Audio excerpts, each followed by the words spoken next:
cerita ini. Ada seorang pemuda jalan di hadapan Sayyidina Umar bin Khattab dengan nunduk-nunduk. Ya kan begitu kan? Gayanya pokoknya kalau ketemu orang gitu tuh nunduk. Ketemunya sama Sayyidina Umar. Sayyidina Umar tahu tingkah lakunya dia. Sayyidina Umar tahu hatinya dia kalau ngelihat perempuan kelayapannya kayak gimana. Ketemu sama Sayyidina Umar. Sayyidina Umar tahu hatinya. Yang suka suudzon sama orang, tahu hatinya. Yang kadang-kadang ada benci sama orang, kadang-kadang hasut sama orang gitu, tahu hatinya. Sayyidina Umar kok, teman-teman. Sayyidina Umar itu salah satu minal mukasyifin, salah satu dari orang yang dikasih kasyaf sama Allah. Dikasih kasyaf tuh dibuka hijab. Nih ya, ini cerita tentang karomahnya para sahabat nih jarang-jarang ada yang cerita. Betul kan? Saya mau cerita. Jadi sekalian, pernah dalam salah satu peperangan, Sayyidina Umar nggak ikut di perang tersebut. Di masa kekhalifahan Sayyidina Umar. Jadi Sayyidina Umar utus pasukan perang untuk berperang di satu negara. Beliaunya sendiri nggak ikut karena beliau mesti memimpin negara gitu kan. Jadi beliau kirimin pasukan. Satu waktu Sayyidina Umar lagi khutbah di mimbar. Tiba-tiba aja ini yang nyaksiin semua yang hadir khutbahnya. Khutbah Jumat atau khutbah yang lain lah. Pokoknya Sayyidina Umar lagi tengah khutbah di masjid. Tiba-tiba Sayyidina Umar diem, kemudian bilang kayak gini, Al-Jariyah, ya Jabal, ya Sari Al-Jabar, ya Sari Al-Jabal. Pasukan gunung. Orang-orang pada bingung semuanya. Habis itu Sayyidina Umar diem lagi, terus lanjutin khutbahnya. Mereka heran aja. Sampai ketika Sariyah, pasukan tersebut pulang. Mereka cerita, kita hampir aja kalah perang. Karena kita dijebak dengan pasukan yang ada di belakang gunung. Sampai kemudian tengah-tengahan kita mulai lalai, tengah-tengahan kita udah hampir aja tuh diserang. Tiba-tiba kami dengar suara enggak tahu dari mana arahnya yang mengatakan ya Sariyah Al-Jabal, ya Sariyah Al-Jabal, pasukan gunung. Kami pun segera menuju ke arah gunung dan ternyata pasukan musuh sudah bersiap di sana. Andai tidak karena teriakan tersebut, kami pasti terkalahkan di medan perang itu. Kami nggak tahu itu suara siapa, sepertinya suaranya Sayyidina Umar bin Khattab. Para sahabat yang dengar cerita itu mereka langsung cerita. Dia bilang kejadiannya pas jam sekian, lagi jam sekian, waktu sekian kan. Dia bilang iya benar. Dia bilang kami saat itu sedang mendengarkan Sayyidina Umar berkhutbah. Ketika beliau kemudian diam dan berkata ya Sariyah Al-Jabal, ya Sariyah Al-Jabal. Sayyidina Umar nggak ikutan perang aja bisa menangin perang. Beliau lagi ada di Mekah aja pandangannya bisa lihat sampai kayak udah punya satelit teman-teman. Itu nggak usah pakai pasang GPS di HP. Masya Allah, Masya Allah. Orang mulia tuh emang kayak begitu ya. Orang mulia dikasih tahu segala-gala sama Allah SWT. Ini Sayyidina Umar termasuknya adalah semacam bisa mencium kebohongan. Ada seseorang cerita, dia bilang saya ceritain semua pada Sayyidina Umar benar. Kecuali sesuatu hal yang saya mau cerita bohong nih. Sayyidina Umar langsung bilang, kuf'an hadha, yang ini gak usah kamu cerita. Setiap kali saya mau bohong Sayyidina Umar bilang, kuf'an hadha, yang ini gak usah kamu ceritain. Saya gak ngerti apakah beliau mungkin bisa mencium kebohongan atau apa gitu. Sayyidina Umar. Makanya begitu ngelihat pemuda ini nih yang jalan sok-sokan nunduk-nunduk, bajunya kayaknya sok-sokan kayak paling syar'i. Begitu ya. Yang keadaannya tuh kelihatan paling kayak gimana gitu. Padahal hatinya seperti yang tadi saya sampaikan tuh. Ada hasut sama orang, ada benci sama orang, ada ini sama orang, ada hatinya nih penuh dengan hujatan, penuh dengan ghibah, penuh dengan namimah, segala macam. Masya Allah, hatinya gak ada Allah di dalamnya.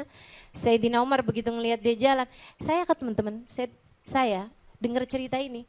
Saya bayangin kayaknya Sayyidina Umar kalau ketemu saya digituin juga tuh. Pemuda ini jalan depan Sayyidina Umar nunduk gitu. Sama Sayyidina Umar diginiin. Dijenggut kepalanya sama Sayyidina Umar. Bahasanya apa sih itu? Ditoyor. Toyor? Bahasa Jawa apa Kak Ija? Dijulek no, gak enak banget ya. Kita gak usah pakai lah ini bahasa dari antah berantah ini. Itu nulis bahasa Arabnya susah tuh Kak Ida. Nah, Masya Allah. Jadi teman-teman ya. Tadi saya bahasanya apa? Iya. Dijenggut. Ya. Ditoyor sama Sayyidina Umar. Sayyidina Umar kemudian berkata, "Ya gulam, at-taqwa hahuna, at-taqwa hahuna." Nah, enggak di situ tempatnya. Takwamu tempatnya di hati. Kalau kamu mau benerin hati kamu, bukan zahir kamu. Kalau kamu mau benerin, yang pertama kali harus kamu benerin hatimu. Di mana hatimu selama ini berada.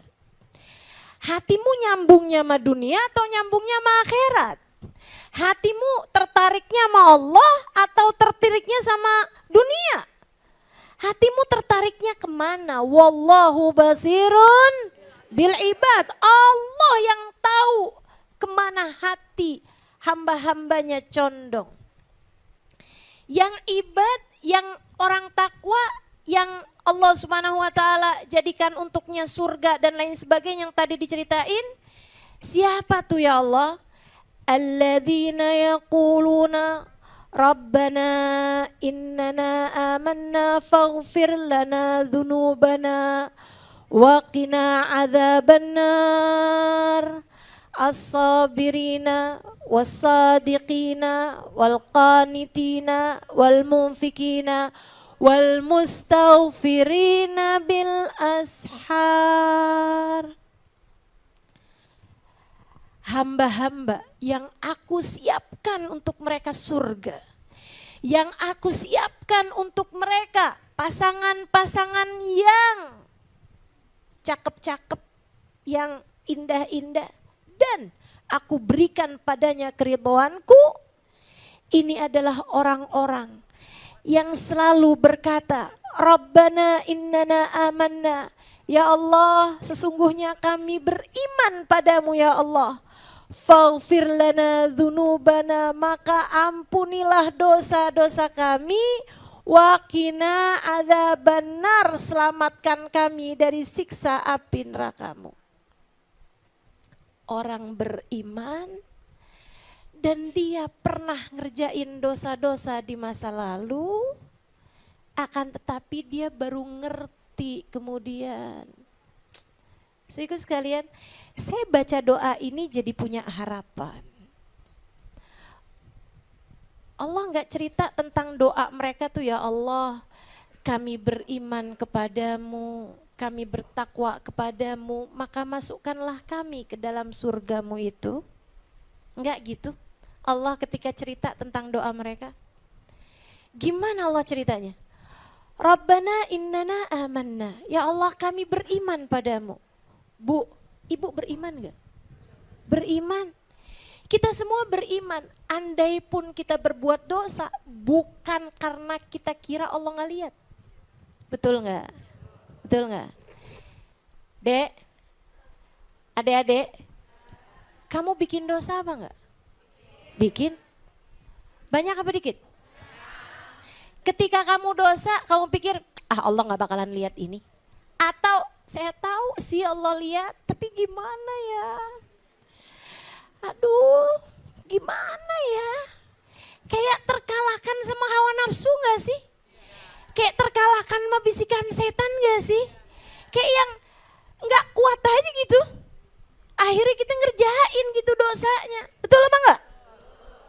Nih adik-adik nih yang masih suka ngeliatin cowok-cowok ganteng. Yang kayaknya yang mau deh saya dikasih yang beginian nih. Padahal mungkin dia adalah orang yang gak beriman kepada Allah, ya kan? Adik-adik saudaraku sekalian yang saya muliakan, apa yang dilihat matamu, apa yang didengar telingamu, kamu tahu bahwa itu haram. Kamu tahu misalnya bahwa itu haram. Kamu udah tahu, sesuatu hal yang kamu yakin memang haram gitu. Tapi kamu masih melihatnya, apakah karena saat itu kamu pikir, nih yang ini mah Allah gak bakalan lihat deh. Atau kamu sebenarnya tahu bahwa Allah melihat, saya hanya terkalahkan oleh hawa nafsu. Kita tetap yakin Allah Maha melihat kita, kita hanya terkalahkan oleh hawa. Makanya doanya Robbana innana amanna. Ya Allah, kami beriman sebenarnya, kami beriman.